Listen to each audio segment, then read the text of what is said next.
We can see what we can do.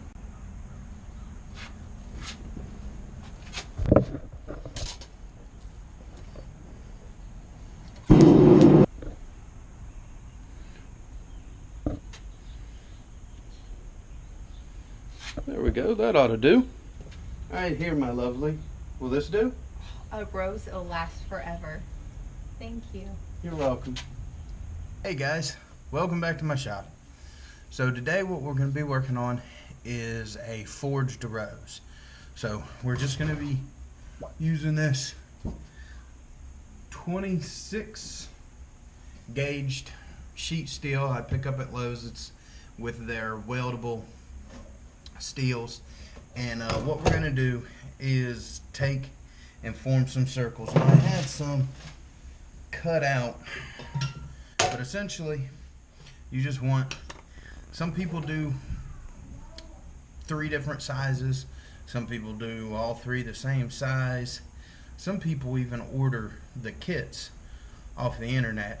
You can do it whatever way you want, but for, I don't know, 10 minutes worth of more work, I can save money by making my own. So what we're going to do is just use the jar lid here, and we'll use the outer diameter, then the inner diameter, and we'll probably do another inner diameter and just cut it out smaller.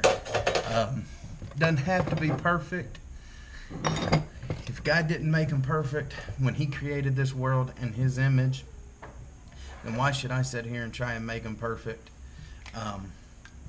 when I'm trying to recreate what he already did beautifully?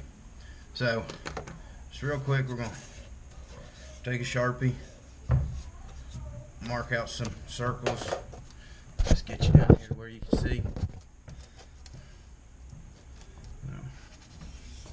And you know, I try and get as much bang for my buck as I can, so I don't want to put a whole lot of space in between there. But let's see if you can see that. So you see my 3 circles, and then we're just going to take a pair of snips. I had some big handled snips, but they don't seem to work for whatever reason, you know, as good as these. So we'll get these cut out, and then we'll go to the next step.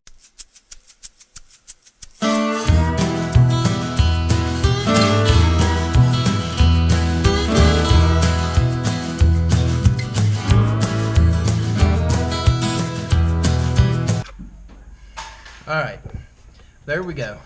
Now what we need is a hole to pretty much the center of these. So I'm just going to go over there, judge the center, and put a hole in there. Now the size hole you put in here really determined on the size stem material you're going to use. I think I'm going to use, it's not 3/16, it's 5/16 stem material, because it's what I have. I normally use quarter, but I'm out. So I'm going to make my hole a little bit smaller, and what that'll do is you can either take a monkey tool and make you a little crap, I done forgot the word, but you can make it smaller to fit into the hole, but you want to leave that shelf on the back half of the stem material so that this will rest on it kind of flat like, and then you can take, and we'll show you what I do to the inside there. But I don't have a monkey tool, I haven't made one yet, so I just take the 5/16 rod over to the belt sander and I just twist it until it's small enough it fits in the hole, and that creates a shoulder for me. Do it however you want. I know I don't do things very traditionally, but I do what works, and in the end of the day I do this to make some money, and what works for me may not work for you, but I like the way I do it. Now I am going to make me a monkey tool. We're going to try that out as I progress on in making the tools that I need. So I'll be right back once we get this hole drilled, and we'll start with the next.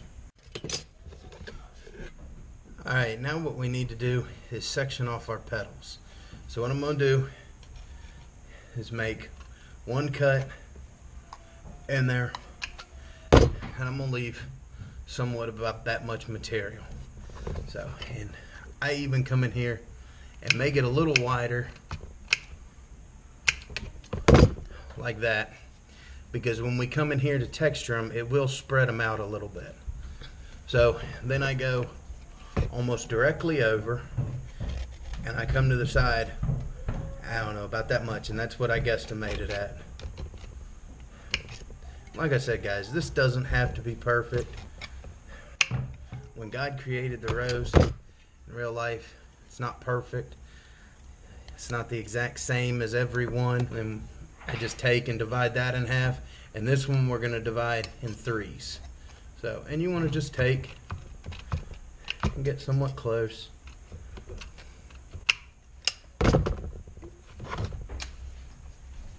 And this last one you can divide in half or however.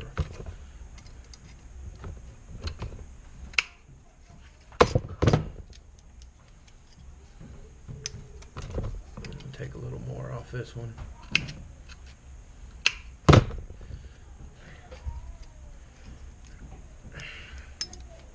Alright, now once you get to this point, you're just going to take and round the petals. Alright, so. Alright, and that's what we're left. So I'm going to go ahead and do the other ones, the other two, and come back and show you what I do to texture. Alright, now we're going to texture them, and what we're going to do with that is just take the peen of our hammer and hold these down. And I do this cold because it's thin metal, but I'm just going to take them.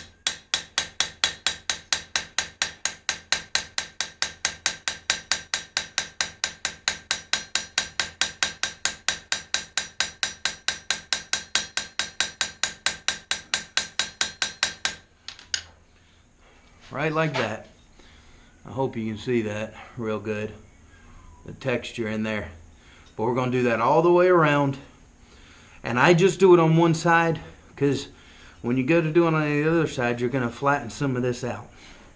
So I'm going to finish them up and get back to you.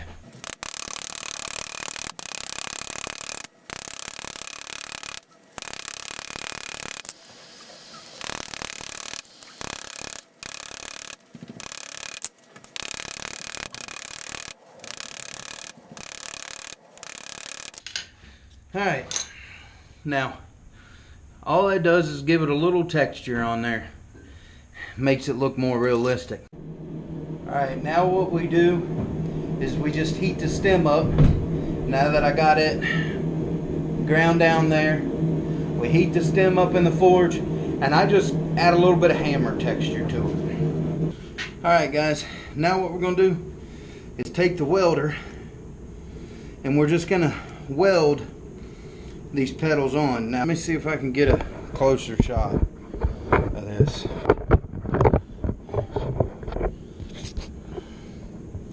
That's good. She'll stay right there.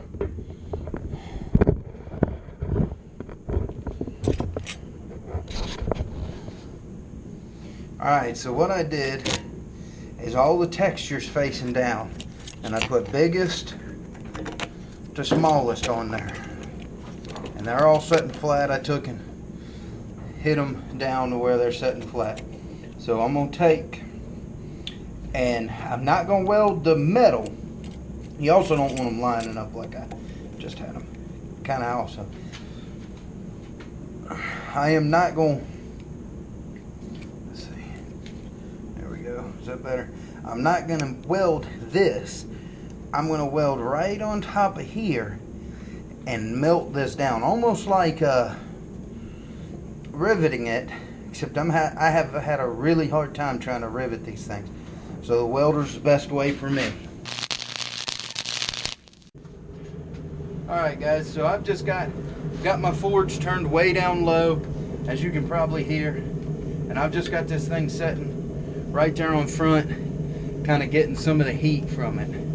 So what I'm going to do first is take this brush and just brush some of that slag off from welding.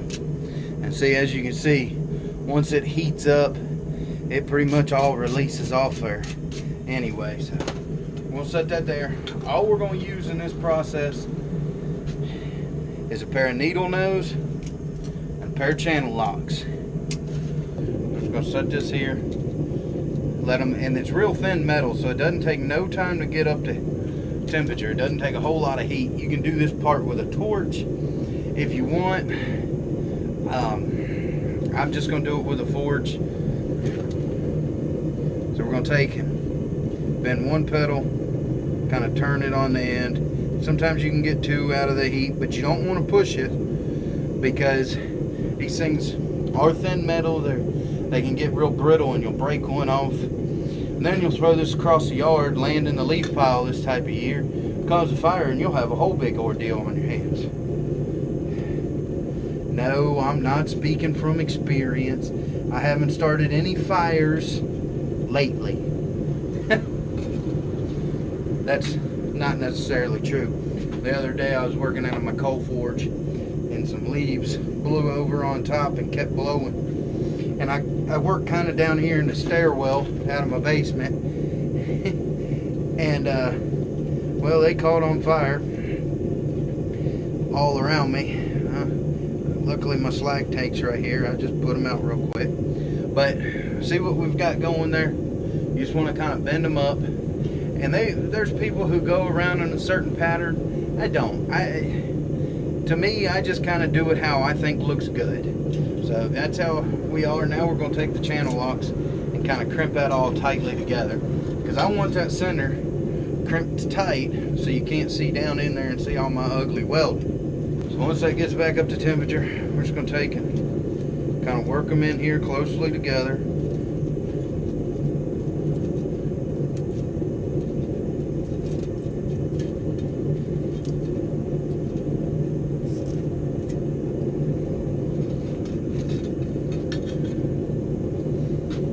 And again, guys, this doesn't have to be perfect.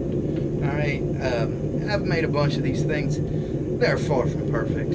I am still a beginner, novice, whatever you want to call me, at this whole game. And people love these things. It's something handmade, handcrafted. It's beautiful, and I'm going to show you a little trick here at the end that really is icing on the cake for these things. And I guess I do go in some sort of a pattern. I go all the way around and turn up one side of them, but as I'm turning them up, I'm lifting the pedals up a little bit.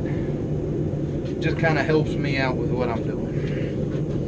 See, we're going kind of round like that.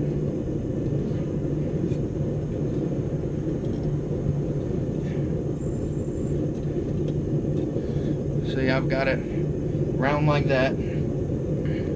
And I'll go and close these in a little bit more with the needle nose before I go to the channel locks. And then, you're just going to want to work the other side, working them around. But see, you want to make sure you get them to where they're there.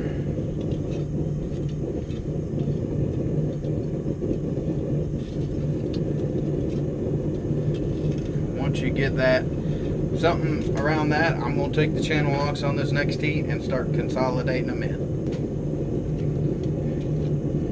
Just kind of crimping them in. You'll add the little flavor at the end where you start curling some of the pedals, making it look more realistic. But I mean, right there, I could make my little girls want something small like that, put it on the stem, and they'd be overwhelmed with joy. Get somebody who really likes something handmade, something handcrafted, put time into it. You make something like this. You can even take and split a can down the middle. If you don't have a forge or a heat source, take an aluminum can, cut the top and the bottom off, split it down the middle, make you circles out of it, punch a hole, and you can take some of that JB weld, or you can take that welding in a tube, stuff that little weld putty, steel putty, and you can stick the metal or even a wooden stem on it. with them aluminum cans and start bending that up with a pair of pliers because it's pretty malleable. You know, take a wire wheel, get the paint off there, throw a coat of clear coat on it, and I bet you somebody can find that just as beautiful. Put your time and effort into something to make it especially for somebody that really appreciates it. But these things are very simple.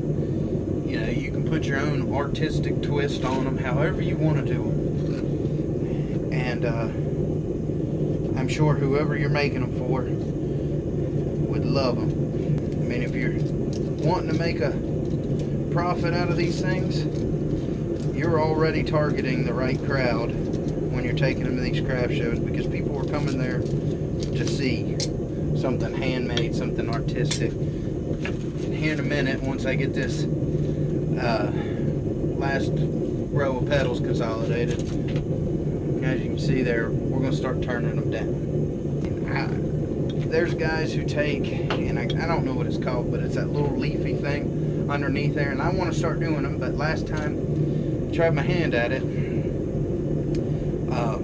well, I ended up messing just the metal up and everything. I got frustrated, and there was no leaf pile, but there was a coal pile down at the bottom of the forge where it ended up, and to be quite honest with you, I haven't seen it since. I don't know if I cleaned up and threw it away or what happened to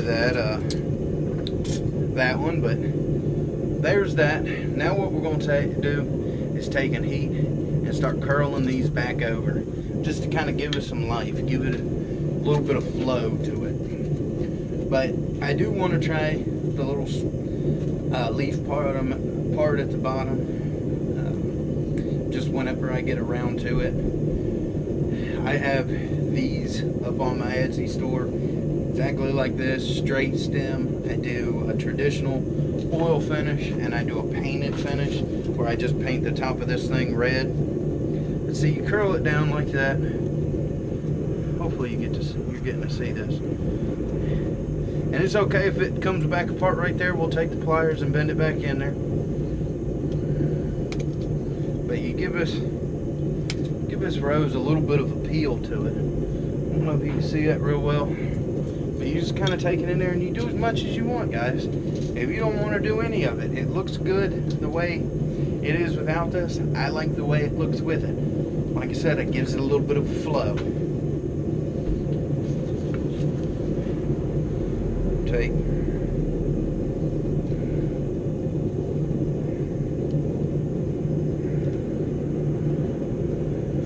Take and go on the inside, start doing some of them, and you can do this as you go. I like to do it at the end because I like to sit back and look at it and kind of see what they look like, what it would look like at the end with it.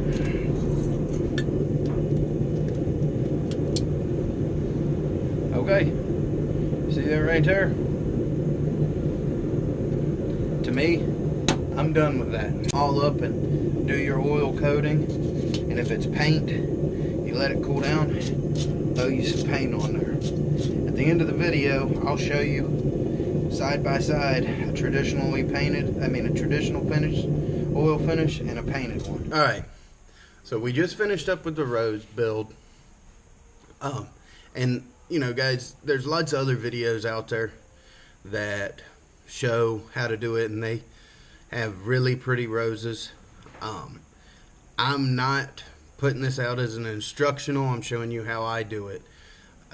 You know, if you run across my video and you have any suggestions of how I could have done things better or anything like that, just let me know. Like I said before in one of the other videos, I'm open to constructive criticism. But so here's this rose, and if you can see how the inside is kind of set in and the outside comes up around it, it's different than how my other roses have come out. You know, normally the outside's setting up a little pronounced, but I made this outer circle so much bigger than the other ones, and I used something different for my template. I won't use that as my template no more. But this is one of the painted versions. The customer wanted it painted. I offer them painted, the traditional oil finish, or wire wheeled and clear coated. So this is what the customer wanted. But I'm going to show you the trick that I do that really helps these things sell and really sets them apart. Everybody at the shows love it. And it's this right here. I don't know if you can see that, but it is rose oil. And I don't know that it's 100% natural rose oil, but it smells just like roses. And all I do, it comes in this little vial, and it comes with this little dropper. So I just take, and you don't have to do a lot. I do one drop there in the center. You can do however much you want or however little you want, but one drop there in the center seems to last for several months. When I first tried this, I put it in a rose that I made for my wife, and she had it sitting there in the windowsill for a long time, and every once in a while I'd go over to it and just smell it, see if it still smelled like that. And it does. It lasts a long time. And at the shows, you get customers coming over that are looking at your stuff, and they pick this up and they're like, oh wow, that's really pretty. You just look at them and say, hey, smell it. Trust me, just smell it. And they'll lean it up like they do any other flower and smell it, and their reaction just is astonished at how something made out of steel can smell like that. And most of the time that's the breaking point, or the buying point. They smell that and they're like, wow. That's when they decide to buy it. But thank you for following along with me. I hope you like this. I got this stuff from a craft store near me called Michael's. It was in, I believe, the soap making section. I know you can get it at, I think Walmart may sell it. I'm not 100% sure. But you can get it at some of the essential oil places, but those are very expensive. This bottle right here cost me, I think, $6 or $7. And, as you've seen, I just put one little drop in there. You can get probably 100 or more roses out of this vial, so it's really well worth it. It's worth the investment, and it just kind of gives it that little extra that can be your, selling point. But I hope y'all enjoyed. See you at the next one.